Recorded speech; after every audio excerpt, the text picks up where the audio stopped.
दुपारची वेळ होती, 12:30 वाजले होते.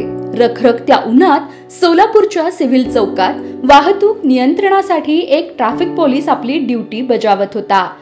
सिग्नल सुटताच गाड्यांचा ओघ सुरू झाला आणि त्याच वेळी एक अपंग व्यक्ती आपल्या 3 चाकी सायकलसह गाड्यांमध्ये अडकला. ही परिस्थिती पाहताच तिथे तैनात असलेले ट्रॅफिक पोलीस मल्लेशी लक्ष्मण घोडके यांनी धाव घेतली.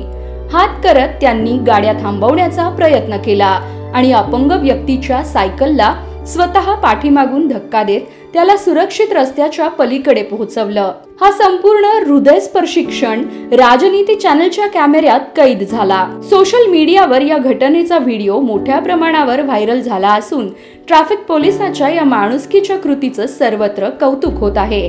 सामान्यतः ट्रॅफिक पोलीस म्हटलं की फक्त दंड करणारे अधिकारी, कठोर नियम पाळणारे व्यक्ती अशीच लोकांची धारणा असते. मात्र मल्लेशी घोडके यांनी दाखवलेली संवेदनशीलता आणि तत्परता ही माणुसकीची जिवंत मिसाल ठरली आहे. तुम्हाला याबाबत काय वाटतं आम्हाला कमेंटच्या माध्यमातून नक्की कळवा.